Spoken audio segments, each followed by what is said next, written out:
be Thursday. So will we need 17 more Republicans to convict, or will we need 19? Because until these two new senators from Georgia are sworn in and take the oath of office, Schumer is still the minority leader, McConnell is still the majority leader, and that's the situation. We have a barking dog. This is what's wonderful about technology. We're all in our homes. So anyway, that is a bit of the situation with what's happening right now.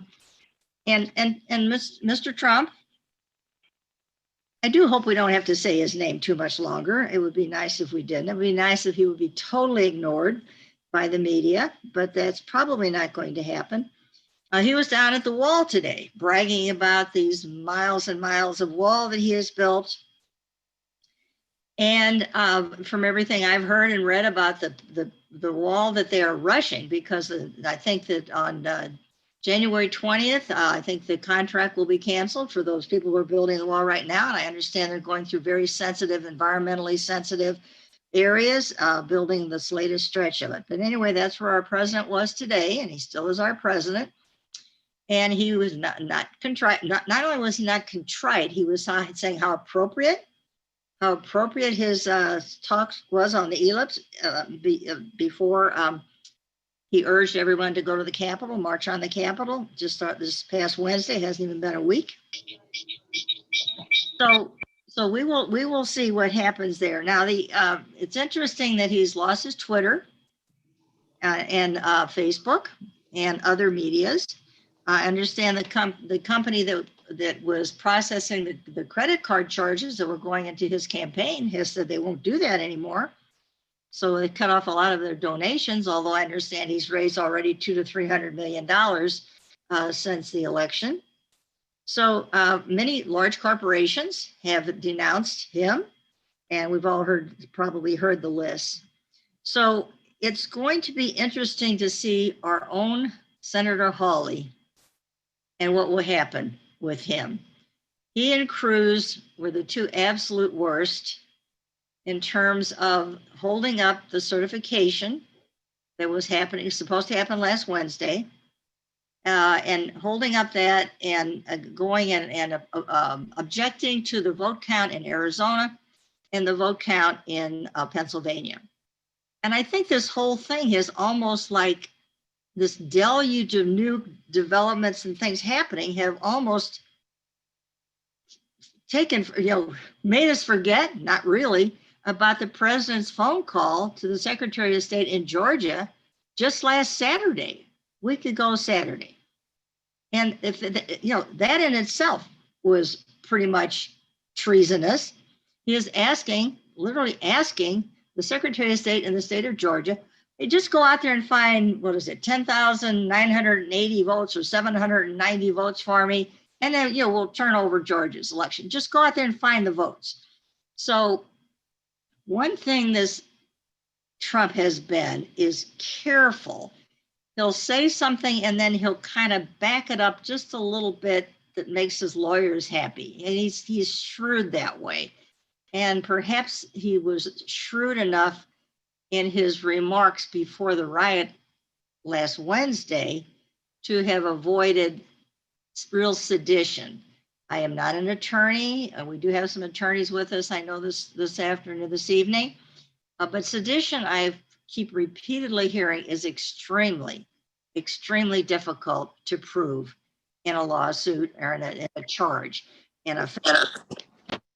So that is what's happening right now, and what's going to continue happening. And most of us are, a lot of us are home today by force, staying home, watching the TV, listening to the news. So I'll get away from that. We might want to talk about it some more when we get to the questions and answers. I'll be happy to give my opinions and hear others too, what you all think about what's been happening in that area. Let me make a few remarks about the COVID situation. It's interesting that Biden himself said just within a few days ago that he would release all the doses of the vaccine.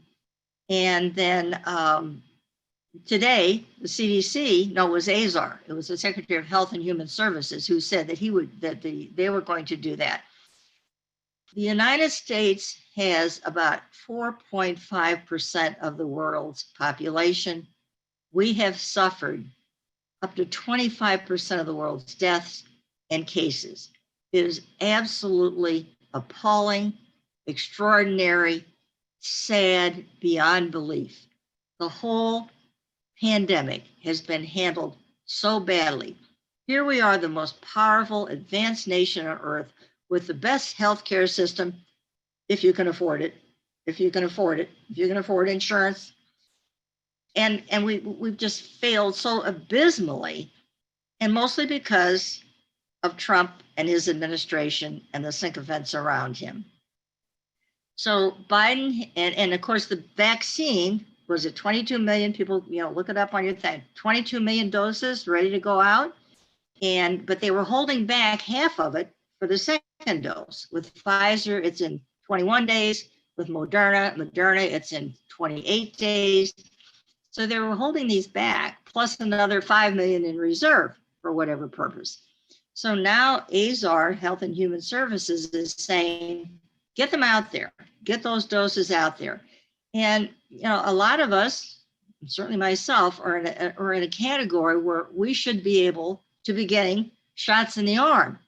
But first of all, the healthcare people, and I think most of the healthcare people in Missouri, I think, have pretty much had the opportunity to get a shot. Whether they are all doing it or not, that's another question. That's a whole nother topic. But and then first responders, and after that, seniors, and some are saying over 65 and some are saying over 75. So I'm not sure what our state is doing. I'm not sure what Parson is doing, our governor. I don't think he's particularly holding back. I think St. Louis County Health Department got their first ration, something less than 1,000 doses. So those were, I think, to go to seniors and nursing homes and other assisted living kind of arrangements where the deaths have been just, what I've heard, again, those of you with your iPads going on there, 40% of the deaths have been seniors, or 30%, some incredible percentage of the deaths from this coronavirus have been in our very vulnerable seniors in nursing homes and assisted living places. And that is absolutely a disgrace of the first magnitude there also. So the other segment who've been disproportionately affected by it are those who have to work, who couldn't afford to stay home, who can't work. If you're packing groceries or keeping the shelves stocked with groceries, or you can't do it online. Unfortunately, we haven't figured that out yet. Although when I was at Snooks today, there was a robot going up and down the aisles. I don't know what it was doing. It was kind of spooky, but anyway, maybe they'll be doing it all by robots, but they're certainly not now. And those folks have also been, and it's often minority, very poor, usually lower income, maybe minimum wage, and often minorities that have been affected by that. So one of the problems with getting those vaccines from the freezers and the sub freezers, which is what the Pfizer has to be, into people's arms, is the ability to have the space to do it, because so many of the healthcare doctors and nurses are so busy with the COVID. The hospitals are almost at capacity, or even here in St. Louis County, and they don't have the capacity to do that. And you have to wait. The people who receive their shot have to wait 15 minutes. So you have to have space. So you just can't go to your neighborhood Walgreens or CVS because they don't have the space to have people sitting around, getting their shots and waiting the 15 minutes before they feel safe to let them leave. So there's the logistics. One thing, we'll give them credit, Warp Speed got the vaccines developed. They provided the money, they provided and the assurances and the insurance for these companies to move ahead with these vaccine developments. Okay, that's about it though. And they provided for the UPS and FedEx to get them out to the states and maybe the large hospital chains. But after that, no, nothing. After that, nothing. How do you get them into people's arms? How do you get people to feel comfortable getting the vaccine? So there's a lot of things that have to be done. I've heard several members of Biden's task force making comments about the things that he's going to do. Oh my goodness, that poor man on January 20th at noon. He has got a few things on his plate, to say the least. And I'm just incredibly impressed by the people he has around him. And I don't think anybody would want to question that. So anyway, there are not enough personnel to administer the doses. There are not enough spaces to do it in. Dentists, they're talking. I've heard talk about maybe. Apparently, there's some limitations on who can give the shot. You have to have special training or something. So, other healthcare providers should be able to do that. And maybe I think their CDC might be loosening up some of the prohibitions of larger groups of people being able to administer the vaccine shots. Again, people might want to give us a little additional information on that front or ask questions about that later. But let me see, I don't want to run out of time here. Let me talk a little bit about the environment and some of the things that our president has done in the area of the environment. I mean, just last Sunday's paper had the thing about opening up mining in Alaska. What he has done, he came into office wanting to undo everything Obama did. He had the biggest inauguration thing. He was this, he was that. Whatever Obama did was awful, and he was going to undo it. Everything from healthcare, environmental rules. So what they have done systematically, and his people at EPA systematically have tried to undo everything good that was done in the previous 8 years, and even before that. So we have had rules loosened. We have fuel. The state of California can no longer do its own thing. You can't have any kind of restriction that is stronger than the federal government. You opened up all kinds of lands. We've all read about the pipelines. He weakened the mercury emissions from the coal power plants. Remember that thing we had. He's opening up federal lands for mining, oil exploration, for pipelines. Well, one of the very first things he did was to take the United States of America out of the Paris climate agreement. And one of the first things that Joe Biden will do, and I think he's got a whole lot of stuff he's going to do on Wednesday afternoon, week from tomorrow, is put us back in there. Interestingly enough, the withdrawal from that was such a long process that I don't think even to this day we're totally out of it. Not that we've been doing anything to follow those guidelines, and I'm not sure how far behind we are in the following the guidelines of the Paris Agreement. But I think we will be back in there very quickly, and I certainly support that. So what can Biden undo? There's certain things he can undo just with a pen. Some of these rules and regulations. He can backtrack. He can, give California and other states the ability to have tighter regulations. He can set the fuel economies for automobiles and trucks back again where they were before. Not everything can be done by executive order, by a stroke of the pen by the new administration. So that's some things have to be legislated. So we'll see how all that works out. One thing I'm not prepared to talk about, I'm a little ambivalent myself, although I heard a speaker today being very persuasive about it, was eliminating the filibuster in the Senate and making it possible to pass legislation with 51 votes and not have to get 60 votes for everything that is done in a positive way. I have had some trepidations about that, but after hearing a speaker today talking about it, I think I'm, might be willing to accept that. And I don't know if some of you heard this, was it NPR? It might have been CNN. The speaker was a staffer for Harry Reid when he was president, majority leader of the Senate. And his reasoning was, what Republicans like to do is stop things, hold things back. What Democrats want to do is move forward to solve some of the problems that we have, which are a lot. And that the filibuster, the 60 vote rule, would do more to to hurt the Republicans than it would be to hurt.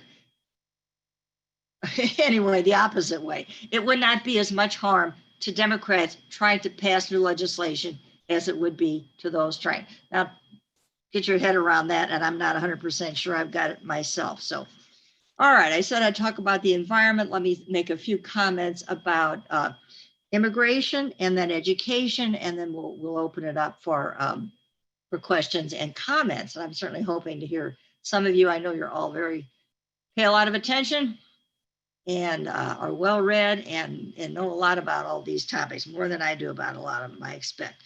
All right, what he has done in the area of immigration. Well, we all can remember the tragedy, the horrible sights of those children that have been separated from their parents at the border. My understanding is there's still 300 or 400 of those children who have not been reunited with their families because they were so inefficient, so heartless about it, that they don't even know where to find the families to give these children back to their families. He has just lowered the numbers on legal immigration. We don't have very many legal immigrants anymore right now either. He has denied asylum. He has made asylum so difficult. He has made the people seeking asylum wait in Mexico, or even more, go back to their own country, go back to Guatemala, where the gang violence and the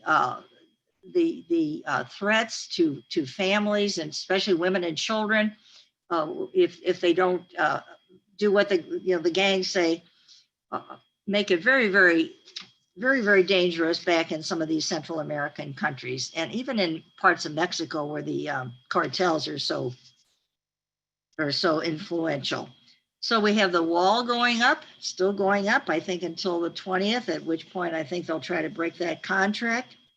He's dispatched the military down to the wall. He's denied green cards. He put the ban on Muslim countries. We all remember that. That was one of the early things he did, was say that he had to go back 3 times. I think the 3rd time he was able to get it past the court challenge on the banning of people coming in from, I think of the 8 countries, 6 or 7 of them were predominantly Muslim countries. So he has made up to 400 immigration policy changes. Again, same as I said with the environment, a lot of that can be undone, but it's going to take, think how long it's going to take, and thinks how much more damage will be done. And one thing Joe Biden is not going to do is just open up. I mean, he can't. He's got to be really careful about this, because a surge on the border would not be good for anybody, for those who are involved in it, trying to get across, and for us on this side. So it's very delicate. Unlike some of these other issues, the immigration one involves other countries and other human beings, and it's going to be much more difficult. And he's got to walk a fine line on undoing some of the immigration, and at what speed he does that. Finally, let me say a few things about what our friend Betsy DeVos has done in the Department of Education. She's resigned. She and Lane Chow, who is the wife of McConnell, both resigned. And you don't know whether to give them credit or think they just don't want to be involved in having to vote on the 25th Amendment. So I'm not sure I'm willing to give them credit for their resignations as cabinet members. She has rolled back civil rights protections in education. She has been a big proponent of for-profit colleges and of charter schools. She seems to be a real enemy of public education in this country. So her tenure has been marked by deregulation, school choice advocacy, criticism of public schools, civil rights, pulling back on the civil rights of students, criticizing the teachers' unions. She made a big point of the transgender students issue, early on. She has, gun safety. I have a note here about gun safety. I'm not even going to follow that one because I'm not even sure what my scratchy note means. She has been the target. The Department of Education has been the target of 455 lawsuits in the 4 years she's been there. She also loosened the rules on Title IX for discrimination, and made it so that the accused in a harassment suit, my son, one of my sons is at Marquette, and he is department chair there, and he deals with this all the time, this Title IX and what it is on college campuses, and how if someone is accused of harassment, so she has loosened those rules so that now the person who is accused pretty much has more rights than the accuser. It's much more difficult for the person accusing someone in a college environment of harassment than it is for the person who's accusing. So these again, or many of them, are things that can be done quickly, although quick is a relative term in this situation, given how much has to be looked at, and you have to do it carefully. You have to do it the right way. The new Secretary of Education is from Connecticut. He was a teacher. He was a public school teacher and principal, Miguel Cardona. So I think there'll be big changes, much more attention paid to public schools and their needs, and much less to charter schools and these for-profit colleges, which have been such a disaster for so many students who are promised all kinds of things, promised jobs, promises, and wind up being, with huge loans. Another thing that they'll probably try to do is deal with the crisis of student loans. I don't know exactly how. It's not going to be Bernie Sanders forgive all the student loans. I don't think that should be done. Nor do I think that $2,000 should go to everybody. I'd like to see that $2,000 and another relief package go to deserving people, those who are unemployed, those who are at the bottom of the scale.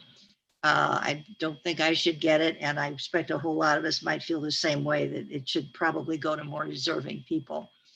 Well, I don't know what's happened in the last 15 or 20 minutes that I've been talking. I expect that vote on sending Pence the resolution about if you don't invoke the 25th Amendment to get our president out of there, we will impeach. I expect that has passed, but let's open it up, Maureen and Brian, and let's see, what kind of comments and questions we might get.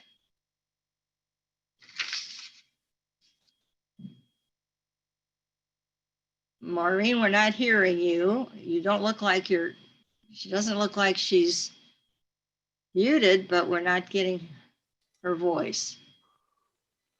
It says I'm unmuted. There you go. You got it. Am I unmuted? Yeah. Great. You are. Okay. I'm having two things. We've had a lot of good things going back and forth in the chat. And so what I'd like to do for questions maybe is to have you do the raise hand, and I'm having trouble finding out where to tell you to do that. So I'm going to ask Brian. So in the meantime, go ahead. Do you want to do that first?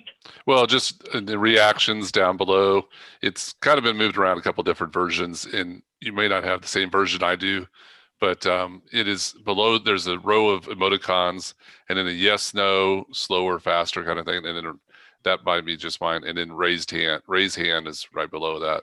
It's just one bar. Hopefully everybody can find theirs. If not, you can kind of wave us down too if you want. I got most people on my screen, but I won't see everybody. So I've got one raised hand already. So somebody has already found it. So that's good. Good.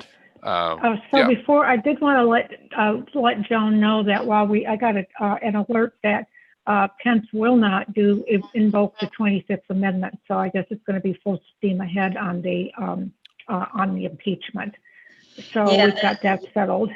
Yeah, I don't think very many people thought he would. I understand he and Trump actually spoke for the first time since, Pence had his wife and daughter there at the Capitol when they had to be rushed off to a safe place. He had not heard from the president till yesterday when they spoke, and they may have spoken at Pence's instigation. I don't know, but the callousness, the uncaring, the cruelty of this man. Anyway, I will say no more. Knows no bounds. Yeah, no, no. Now, Brian, since I do not see the raised hands here, so I'm going to ask you to call on the person who Kathy's has got the the first raised hands. question. It's not Kathy showing up. Merrick. Kathy Merrick, you want to go ahead and unmute? Yeah. Yes, I would be curious to know what your thoughts are about going forward with an impeachment trial in the Senate after the House does the impeachment. Should it be done right away? Should the Senate, there's some sort of rule I think that they can do to maybe get the Senate back before January 19th, but do you think it should be done as soon as possible, or wait until after the first 100 days, or half a day at each, or any thoughts on that? Well, there's pros and cons to both approaches. There are pros to having Nancy Pelosi send that over to the Senate right away because they have to take it up in 24 hours. And there are cons, and that would be that he is going to, take the oath of office, and he's not going to have one confirmed cabinet member. And so there are really some reasons to hold off on that. The reason to go forward with it and to really hope for a conviction is that would not only say you can never, ever again run for public office, it would say you no longer have your Secret Service protection. It would say you don't have your $1 million a year budget, travel budget. It would say you don't have office space and all the other perks that ex-presidents get. So a conviction would really silence the man that we like to never hear his name or see his face, his orange face again. Sorry about that. He has an orange face. And it's a wonder that that at some point he wasn't caught in the rain and we saw stuff running down like we did with Giuliani. I'm sure got a kick out of that. So anyway, Kathy, I think there's pros and cons to each way. I don't know I think Nancy Pelosi is probably hearing all kinds of advice and talking to all kinds of people about the timing on that. I expect since Pence so quickly said he will not invoke the 25th, they may go ahead and vote on the impeachment as soon as tomorrow. Okay. Harvey Furman has a question. Harvey, if you want to go ahead and unmute yourself. Yeah, hi. Thanks for speaking tonight. I guess other than holding our breath for a long time, do you see any path for Missouri to turn blue? Well, I was glad to hear about that effort to recruit. It's interesting, and I've always found it quite interesting because the largest, most of the population in Missouri is in our two big metropolitan areas, Kansas City and St. Louis. Springfield is, they're never going to get blue down in Springfield, I don't think.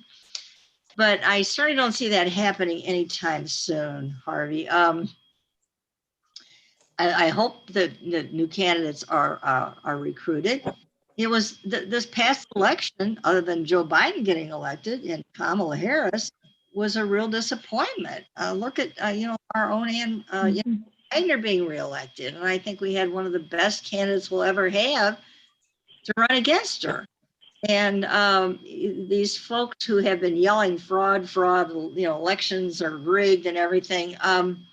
What about all them? They're getting elected. We lost, how many House members did we lose? We have Nancy's got a very, very slim majority in the House. So it's, I don't know what that says about anything. I don't know. I think there'll be a lot of PhD dissertations and, a lot of research into that about what happened down ticket all across the country. I mean, we got the astronaut name just went in Arizona. We had some really great Democratic Senate candidates in kind of purple states, and we did not get any of those Senate seats. So I'm afraid Missouri is a bit of a lost cause for a while. I hope it won't take generations, but we'll see. We have to get past the Trump, and it's going to be interesting to see how long it takes us to do that even. I actually, this is Maureen. I'm wondering, we have an opportunity here, and I understand for a Senate seat coming up, to replace Senator Blunt. What do you think he's going to do? And I understand that Kander's not interested in running. So who are the Democrats trying to get to run, if you know? And those are kind of what I'm curious about. Yeah, well, one of the problems to go back to Harvey's question with getting Democrats elected statewide. I mean, we don't have a good bench.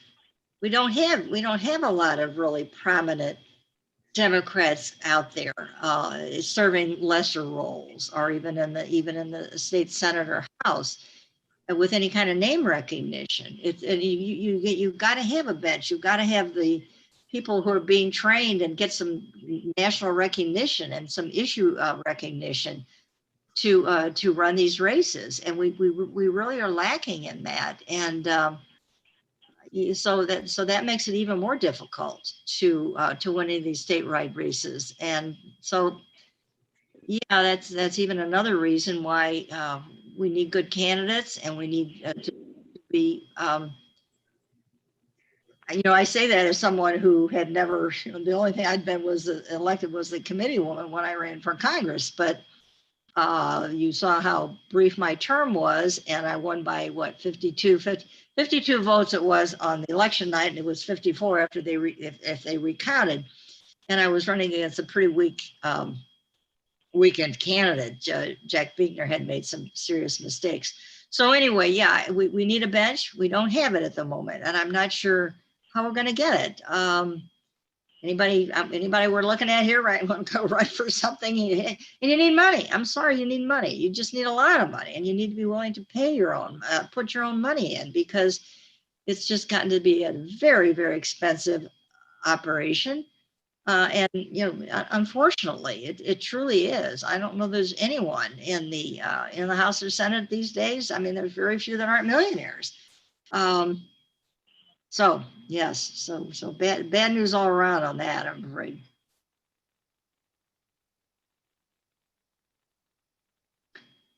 Brian, I can't see. Nope, no hands up yet right now. Maybe something in the chat that you've seen, Maureen, or? I haven't seen. Let's see. Biden just talked to McConnell. Oh, here we got a hand up. Let's see. We got Harvey. You got got a hand follow up. up? Okay.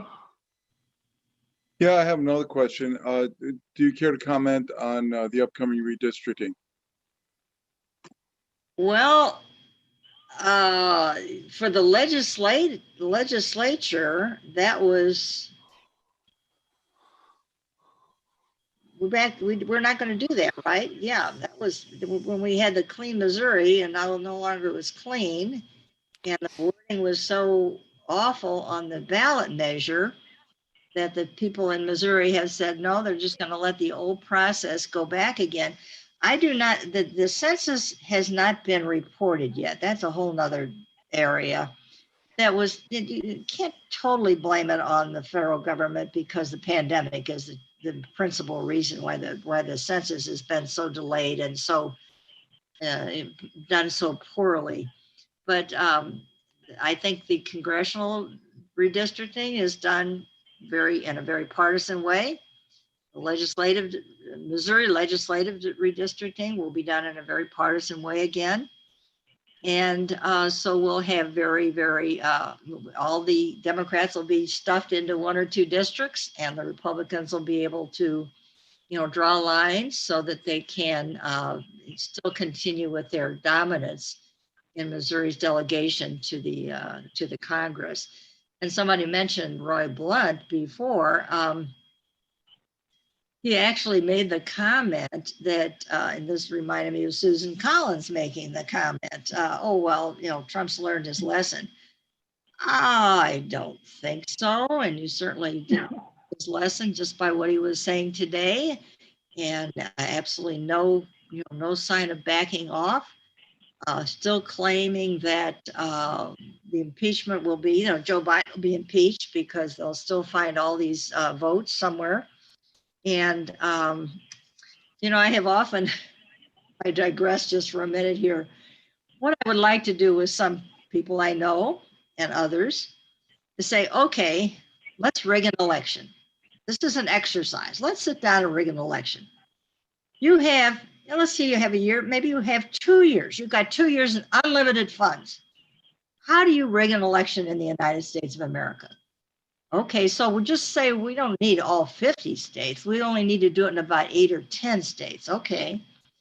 Missouri has 115 counties. I don't know how many counties, Michigan, Pennsylvania, Wisconsin, Minnesota, Arizona, Nevada, Georgia. Now, I don't know how many counties they have, but probably you're going to get up to like 1,000 counties. Okay. And each county handles their own voting. Okay. Now, how are you going to do this now? I think if these dunderheads would think it through, it can't be done. You cannot do that, even if you wanted to. Now, can you do it with these voting machines? No, because that would mean you would have to go into tens of thousands of voting machines. And you would have to figure out how, well, the top of the ticket is going to, if they say Trump, it's going to automatically go to Biden. Oh, but these Senate races and the House races on down. No, they're going to be okay. So anyway, I just think it would be kind of a fun exercise to figure out and see what kind of group of people could get together and say, here's how we would do it if we had, a year or more and, a lot of money. And of course, nobody had to find out about it. All this has to be done in secret while you're doing this. Thousands of people involved, but nobody can talk about it. Nobody can, say we're doing this. It's just so absurd. I know, I love them, Ridiculous. but I'll watch it on rerun. That's available. I can't hear. The Scottish Irish thing that with my family is pretty vague. Yeah. So many Irish people were going to Scotland. I'm I sorry. think I took care of that one. Go ahead. Oops. Maureen keeps getting muted.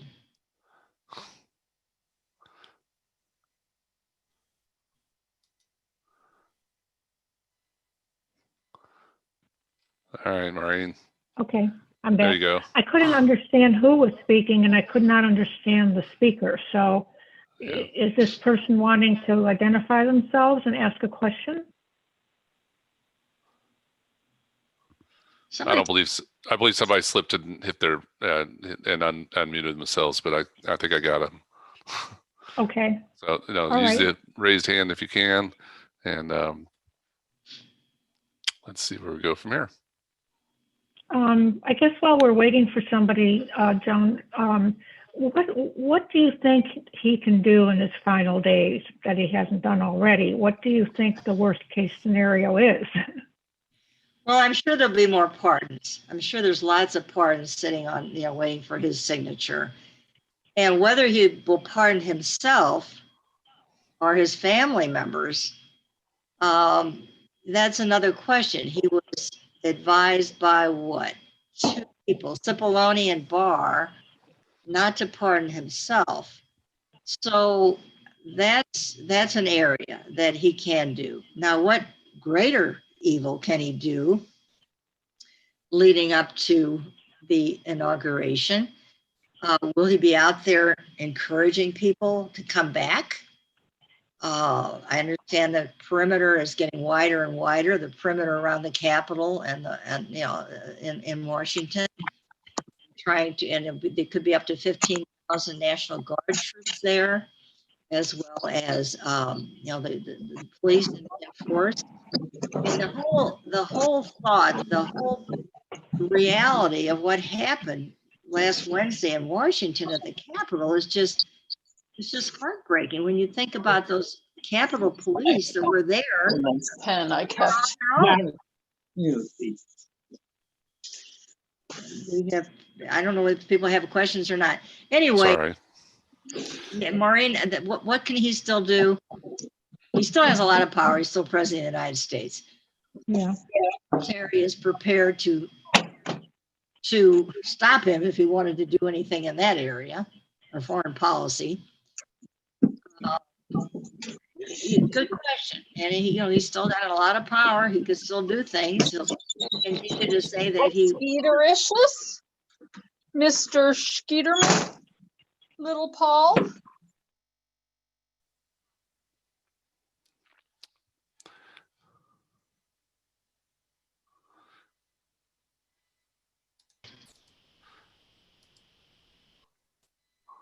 Sorry, Joan. I had to unmute. I had to mute everybody, Oh, okay. even the ones that weren't on the screen. So that was Yeah, my only solution. Yeah. Anyway, Maureen, I don't know really. He's angry. He's isolated himself. He's only got a handful of people that are around him anymore. What's with Melania, huh? And Ivanka and Jared. Do they still have his ear? Can they still have any influence? I think Joe Curran had her hand up there for a minute. And Kathy Merrick does too, if you want to Okay, go all to right. Kathy and then Joan, maybe Joe next. Yeah, I've heard some opinions that he might try to pardon himself, and that the only way that could be tested fully is if he was taken to court and it was challenged. And my fear is that he might try to pardon those people who broke into the Capitol, just as a group. Yeah, that would just really be ugly. I agree with you, Kathy, because to the extent they're federal charges, he could.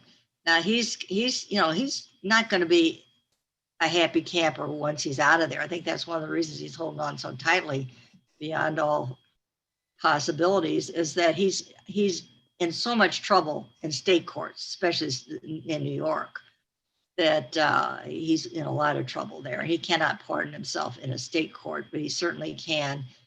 And whether it would hold up in court's never been done.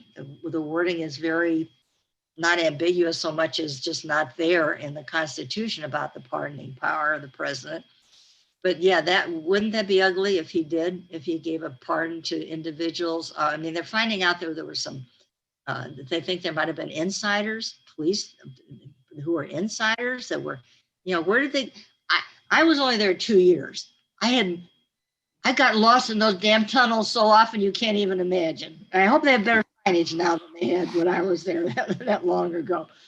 But they knew where these tunnels were. They knew where the access to the tunnels were. They knew how to go. They knew where the senators each have a little private office. It's very small, but they don't have to always go back to their Senate office building, through the tunnels. They can be there in the Capitol in this little hole they have.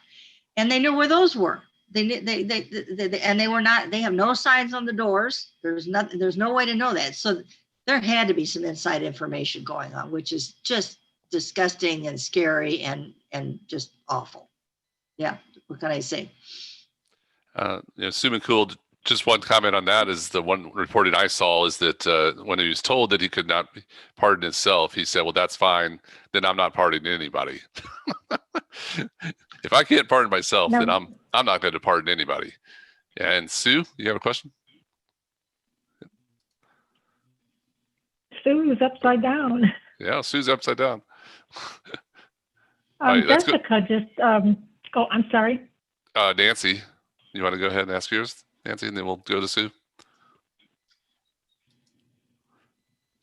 I just wanted to, my comment was that I think one of the things that may keep this as a hot topic is the fact that these people that have never had to sit underneath a desk before, that have never had, all those young staffers, they knew what to do because they've been doing intruder drills since they were in college.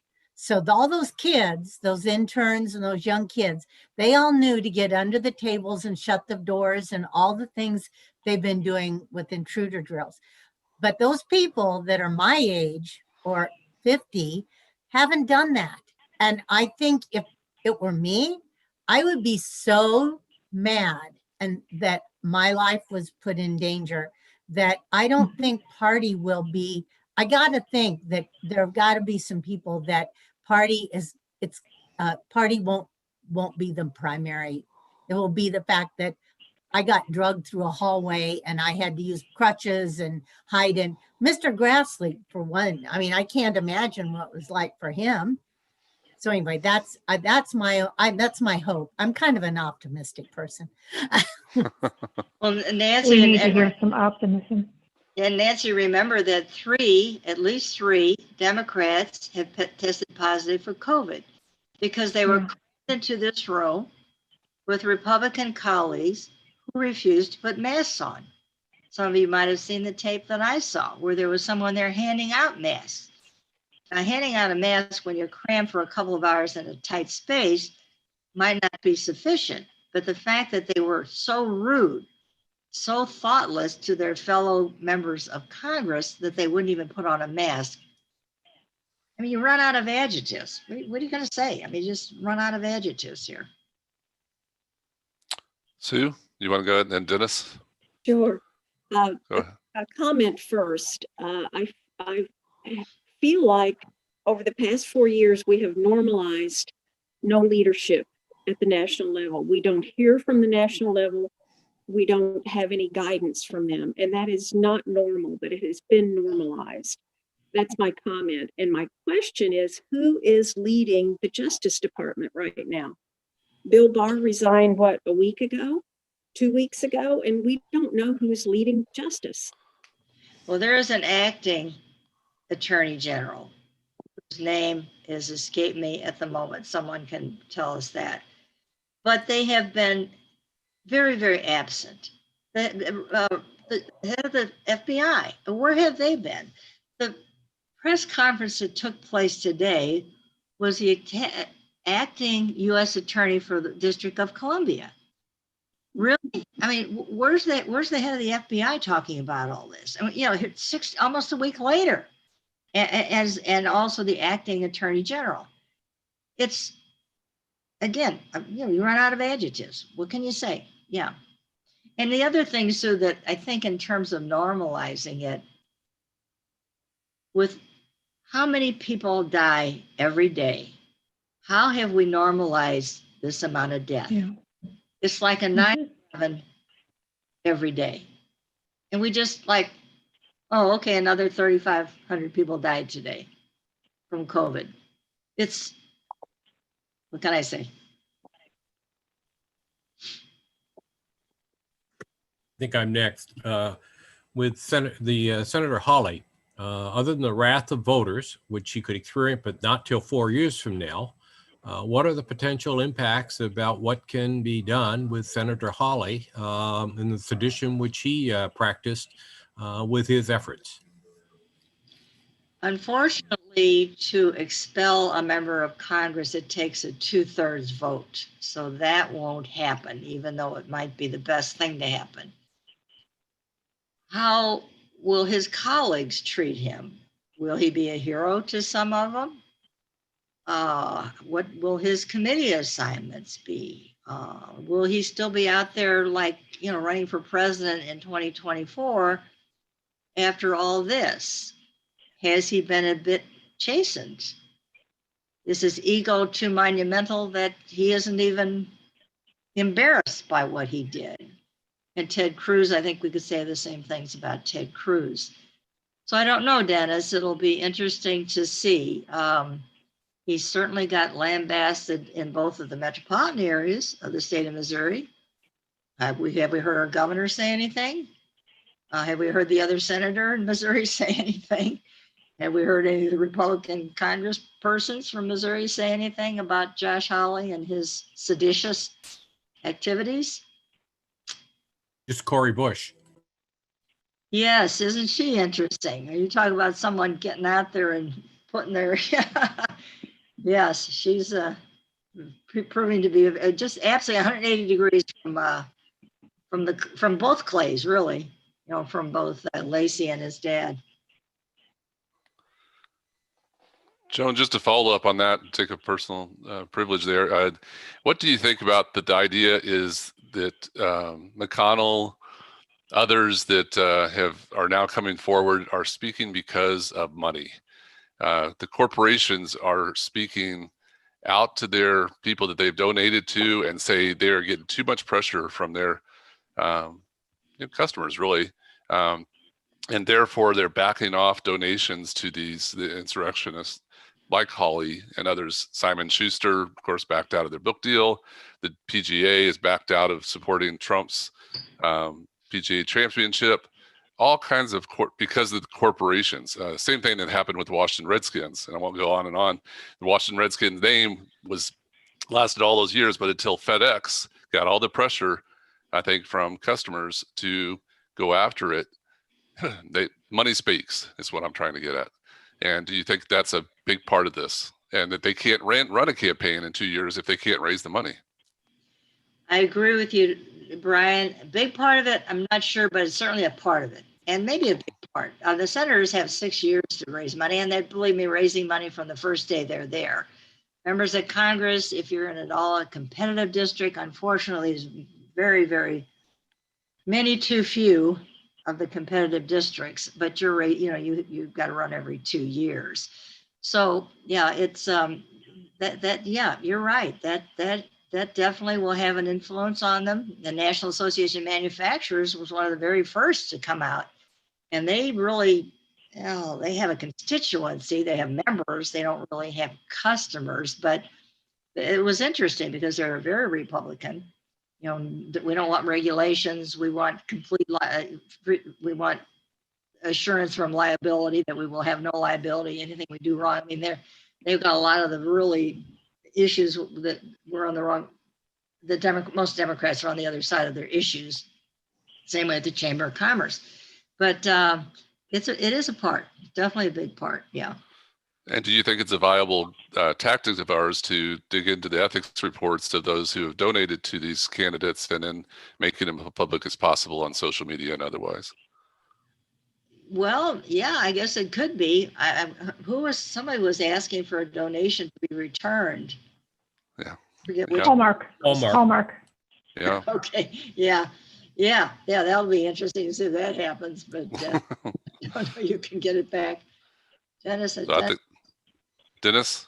Shifting more to a local elections for now, in the county council. And in fact, I guess they were meeting this evening. So I don't know, I'm curious and where that's going in terms of the leadership of the county council and the division that's kind of occurring, particularly with the election of the chair. And I haven't heard any results from what is going on with the county council meeting now in terms of the new member. But any comments on what's going on there, please? Well, Dennis, no, I don't know. It's really been interesting because we had such contradictory. We had the charter, and then we had the amendment charter, and what happened first, and did her term end on December 31st, and the new member but the new member hasn't taken office yet.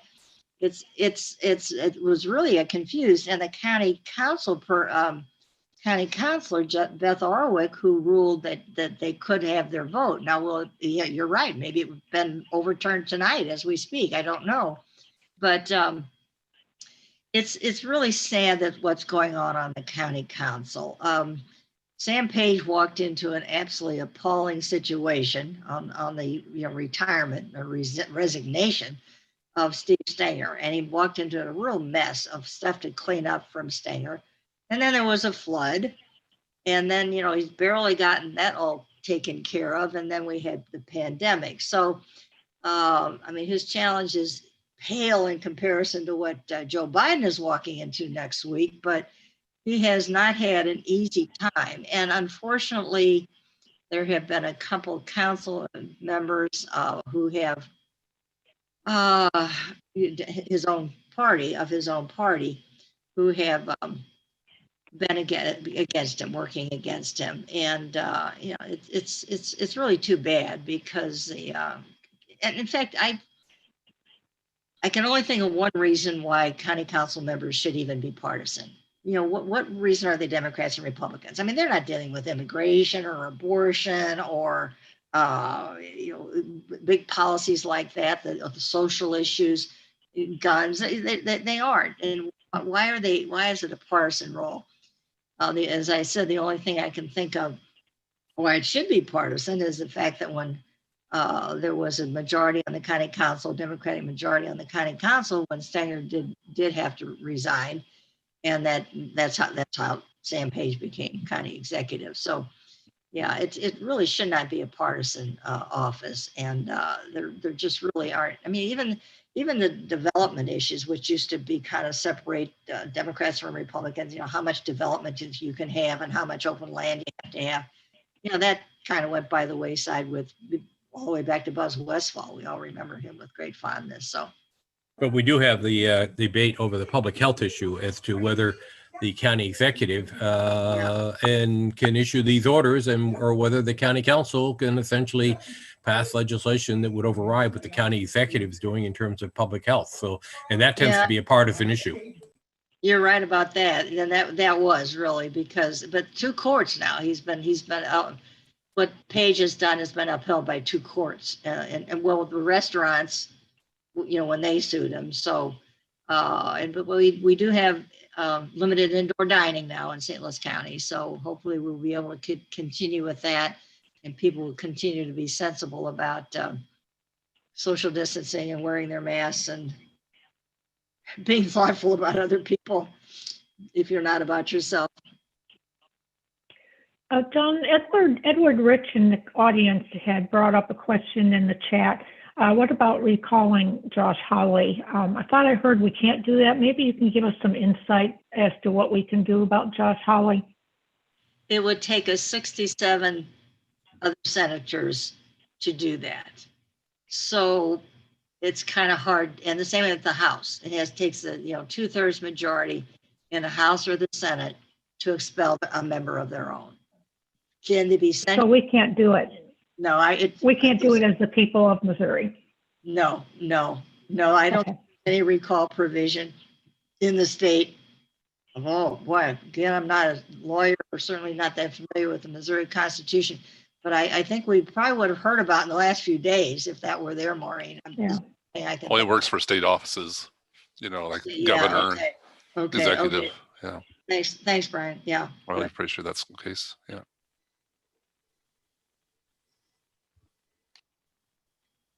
Is anybody challenging him about his residency? Where does he live? Virginia. But he's maintaining an address, I believe, at his sister or sister-in-law's or something, so that he can still maintain officially his residency, even though he owns this house, large house in Northern Virginia. You know, it's interesting. That's pretty common. Especially especially for senators when they know they're going to be there for 6 years.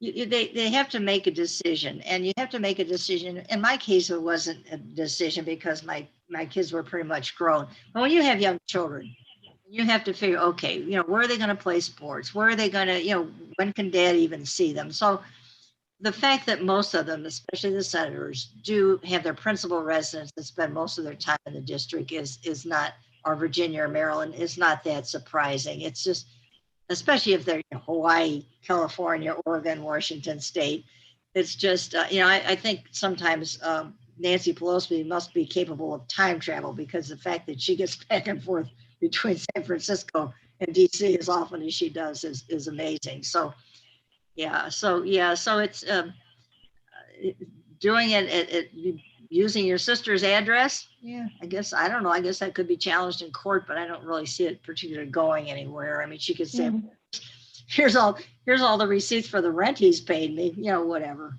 who knows. Jessica, did you have a question? Excuse me? Yes, I did. Thanks, Maureen. Joan, I would love for you to comment. We've been talking about building up the corral, and I'm a Democratic committee woman in Queenie. And so kind of been keeping my ears open and trying to figure out how we can help continue to build the party. As we know, Stacey Abrams spent 10 years working on it to flip Georgia from red to blue. And my concern and question is, when we consistently have a Democratic Party here in Missouri that flips leadership every couple of years and doesn't have continuity, and we're not constantly looking to build, how can we help maintain that that party presence and stop looking at these 2-year sections and really start looking at a Stacey Abrams, like a 10-year kind of plan? Like, what are your thoughts on that side of things? Well, my first thought is that the Missouri Democratic Party has been a particularly weak party, and I'm not sure the Republican Party has been that strong either. They're just not they're just not structured to be very influential. And Stacey did it totally out of the private. I mean, she did it with her own, started her own organization, and went out there and just beat the pavements. And she had another, I've heard some of the other, and they were mostly women who were working on the issue the same, which was registering people, educating people, and getting them out to vote, which was so important. It's not a one-step process. So would it be helpful for us to do that here in Missouri? I have not heard. I'm sure it's available probably by now. I do not know what the turnout was in Missouri in the among our minority people of color, the minority African American, or we don't have that many. In the western part of the state, there's a larger Latinx population than we have here in St. Louis, but I've not heard any. As I said, I expect information is available online, but what kind of turnout we had, and could we have made any difference? Could we have made any difference in the Ann Wagner race by greater registration or more turnout? We had we had that. Trump had more people voted for Trump than had ever voted for a president before. Mm-hmm. Fortunately for him, 8 million more than that voted for Joe Biden. So there was an enormous turnout in this past presidential race. And again, what was so discouraging is that we did not win more of those Senate seats and that we lost House members. That is what is, truly worrisome, I think. One of our other committee people from St. Louis County, if I may, did do a little bit of an analysis looking by townships, and it did show that as you went further north and east, which tend to be more the African-American communities, the percentage was much lower in terms of that participation, which would be where we would expect the Democratic vote. So we did falter in that if you use that analysis as a basis. And I think that is usually what happens and not unexpected to us. And it does show a way to go. And maybe Cori Bush will be good at doing that. Maybe but that would help in statewide races. That's certainly not going to help in the 2nd district or some of the other congressional districts or even very many legislative districts. But it would help in statewide races if we get better turnout in, Kansas City area and St. Louis area among minorities. Joan, is it still the case that, I'm sorry, Maureen, just real quick, follow up a little on the party line.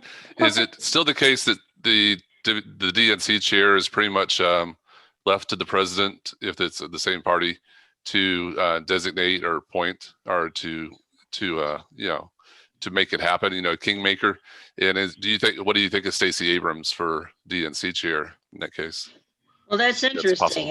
And yes, Biden, I think his choice would become, although Trump got his person reelected, and they have to be elected by the committee people from all over going to the members of the committees. But I think that would be a very telling. I think that if he made that kind of recommendation, it would carry a large amount. It would carry great weight in the selection of the DNC chair. I think I agree with you on that. Yeah.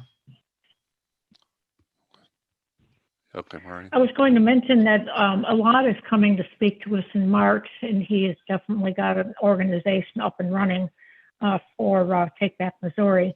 I don't know if Joan has heard anything about it, but it does seem like it gives us some hope that somebody may be taking this project on that is passionate about it and has the skill set to pull it off.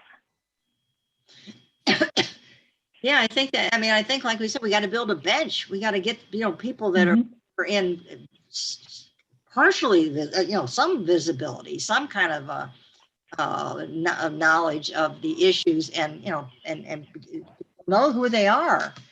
You're not going to win races with total, unknowns.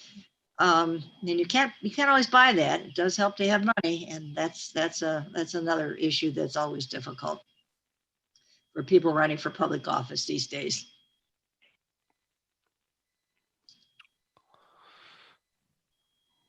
All right. Sounds like I think everybody's that might be it. got their 2 cents in and Yep.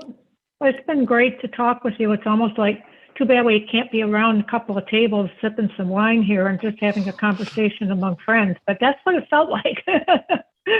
We so much appreciate your time and sharing your thoughts with us.